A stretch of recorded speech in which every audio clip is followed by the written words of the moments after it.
Хаос во ДИК, рачно се проверуваат и контролираат записници, а засега се уште неизвестни се и мандатите. По синокешниот хакерски напад, веб страницата денеска функционира па се губи, нема конечни резултати, а и оние што беа објавени утрина во околу 3 часот предизвикуваат сомнежи.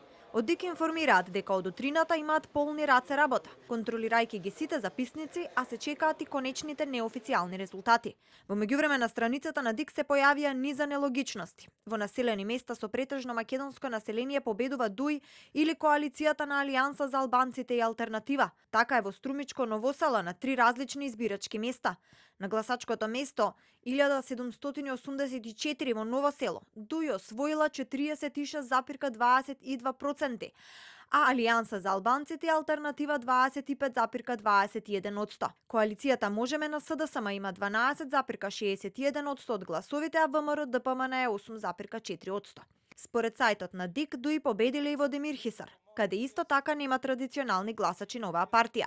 А утринава пред повторно да се блокира сајтот, забележливо беше и тоа што страницата на Државната изборна комисија од мобилен телефон имаше едни, а од компјутер сосема други резултати. Синоќа по затворањето на гласачките места ДИК објавија дека коалицијата Можеме предводена од СДСМ има блага предност со освоени 36,13% од гласовите, пред ВМРО ДПМН, која е второпласирана партија со освоени 34,85% од гласовите.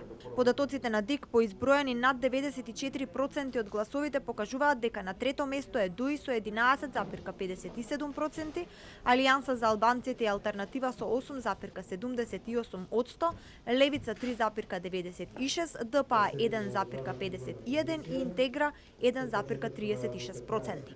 Мандатите се очекува да бидат соопштени денеска, иако утринава накратко се појавија на сајтот на ДИК.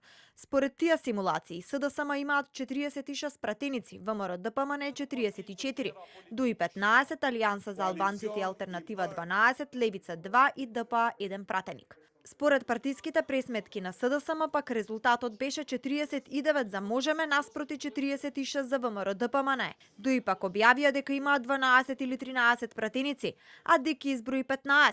ВМРО ДПМН воопшто не изнесоа бројки за мандати. Првичните резултати од гласањето ДИК ги објавува во рок од 12 часа, а конечните 24 часа по завршувањето на гласањето.